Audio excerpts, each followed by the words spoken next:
Bismillahirrahmanirrahim. Assalamualaikum warahmatullahi wabarakatuh. Alhamdulillahi kafa, wassalatu wassalamu ala nabiyil mustafa wa ala alihi wa ashabihi wa man wafa. Yaqulullahu ta'ala ya ayyuhalladzina amanu taqullaha haqqa tuqatihi wa la tamutunna illa wa antum muslimun. Faqala Rasul sallallahu alaihi wasallam, ittaqillaha haitsuma kunta wa adbi sayyi'atal hasanata tamhuha wa khaliqin nas bi khuluqin hasanin. Kaum muslimin dan muslimat rahimakumullah, bersyukur kita kepada Allah Subhanahu wa taala atas segala nikmat yang Allah berikan kepada kita.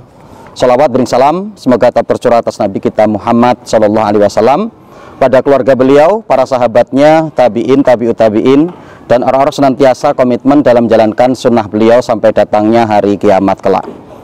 Kaum muslimin dan muslimat rahimakumullah, di kesempatan yang baik ini saya akan coba menyampaikan satu hadis Nabi Shallallahu Alaihi Wasallam, hadis yang diriwayatkan oleh Imam Abu Dawud dan juga diriwayatkan oleh Imam Ibnu Hibban, dan hadis ini disahihkan oleh Syalbani rahimahullahu taala, di mana ketika Rasul Shallallahu Alaihi Wasallam menyebutkan bahwa ada 3 golongan manusia yang mereka akan mendapatkan jaminan Allah, dan jaminan itu adalah jaminan di dunia dan jaminan di akhirat. Rasul Shallallahu Alaihi Wasallam mengatakan, salasatun kulluhum dhaminun 'ala Allah, in asha ruziqa wa kufiya, wa in mata adkhalahullahu jannah. Di mana Rasul Shallallahu Alaihi Wasallam mengatakan ada 3 golongan manusia yang mereka akan mendapatkan jaminan Allah Subhanahu wa taala. Dengan jaminan apa itu? In asha ruziqa wa kufiya. Kalau dia diberikan kehidupan di dunia ini, maka akan Allah beri rizki dan Allah cukupi segala kebutuhannya. Wa in mata, dan apabila meninggal dunia, ya adkhalahullahu jannah, maka akan Allah Subhanahu wa taala masukkan mereka ke dalam surga. Siapa mereka itu? Yang pertama disebutkan oleh Nabi Shallallahu Alaihi Wasallam adalah, ya, Rasul Shallallahu Alaihi Wasallam mengatakan, yang pertama adalah man dakhala baitahu fasallama. Siapapun yang ketika dia masuk ke dalam rumahnya, maka dia mengucapkan salam. Masya Allah, kaum muslimin rahimani wa rahmakumullah, ya, salam ini satu doa yang luar biasa.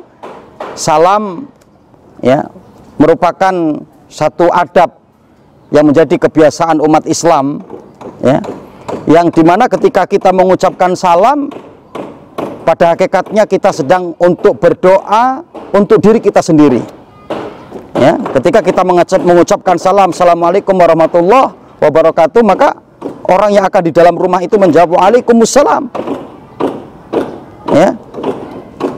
Ketika kita mengucapkan keselamatan, ya, orang yang ada di dalam rumah kita, agar juga mereka mendapatkan keberkahan, dan ternyata mereka akan membalas dengan itu semua.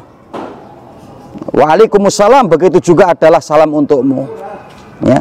Nah, karenanya maka mari ini untuk menjadi satu kebiasaan kita, dan diantaranya juga bahwa aktivitas yang masih akan terus berlanjut ketika di dunia sampai nanti di akhirat adalah salam, ya. Nanti di surga itu akan tetap terus bahwa aktivitas salam ini dilakukan oleh penduduk surga. Nah, ini yang pertama, ya. Maka kata Rasul Shallallahu Alaihi Wasallam, ya, man dakhala baitahu fasallama. Siapapun yang masuk ke dalam rumah, maka dia mengucapkan salam. Itu yang pertama. Kemudian yang kedua, man kharaja ilal masjidi fahuwa dhaminun 'ala Allah. Barang siapa yang keluar dari rumahnya untuk menuju masjid, melaksanakan sholat, menimba ilmu, maka mereka orang-orang akan mendapatkan jaminan Allah.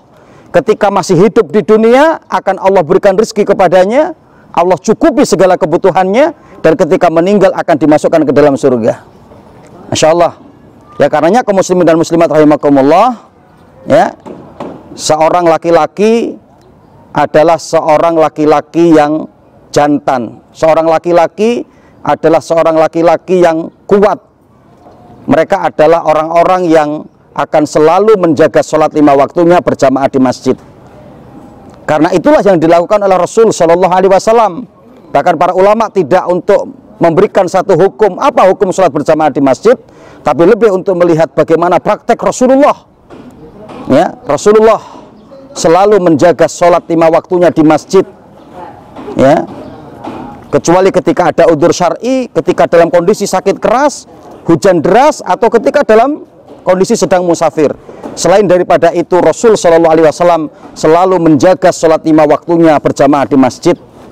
Yang karena Rasul Shallallahu Alaihi Wasallam pun mengatakan, sholatul jamaati afdalu min sholatil fadhi bisab'i wa ishrina darajah. Rasul Shallallahu Alaihi Wasallam mengatakan bahwa sholat berjamaah itu mendapatkan 27 derajat, sedangkan orang ketika sholat sendirian di rumah dia hanya mendapatkan 1 derajat. Yang karenanya, ya, orang yang akan mendapatkan jaminan Allah, kehidupan di dunia, akan diberikan rezeki dan diberikan ketercukupan ketika meninggal dimasukkan ke dalam surga. Yang kedua adalah man kharaja ilal masjid, barang siapa yang keluar dari rumahnya untuk menuju masjid untuk melaksanakan sholat berjamaah atau mereka untuk bertolabul ilmi. Ini yang kedua. Adapun yang ketiga yang disebutkan oleh Nabi Shallallahu Alaihi Wasallam adalah man kharaja fi sabilillah, barang siapa yang keluar di jalan Allah untuk berjihad, maka mereka adalah orang-orang yang akan mendapatkan jaminan Allah. Ya, jaminan ketika hidup diberi rezeki, dicukupi segala kebutuhannya, dan ketika meninggal maka akan Allah Subhanahu wa taala masukkan ke dalam surga. Yang karenanya jihad fisabilillah, mengupayakan segala kemampuan di jalan Allah Subhanahu wa taala, baik jihad bermakna kita mengangkat senjata yang disebutkan oleh Nabi Shallallahu Alaihi Wasallam sebagai dzirwatu sanamil Islam, puncak amalan tertinggi dalam Islam adalah al-jihadu fisabilillah, yaitu jihad di jalan Allah Subhanahu wa taala. Wallahu taala alam. Kaum muslimin dan muslimat rahimakumullah, ini apa yang dapat kami sampaikan. Mudah-mudahan memberikan satu kemanfaatan untuk kita dan kita dapat mengamalkan daripada apa yang disampaikan oleh Rasul Shallallahu Alaihi Wasallam ini. Aku lu qouli hadza, astaghfirullahaladzim li wa lakum wa lisairil muslimina fi kulli jamil aqtar. Wabillahi taufik. Wassalamualaikum warahmatullahi wabarakatuh.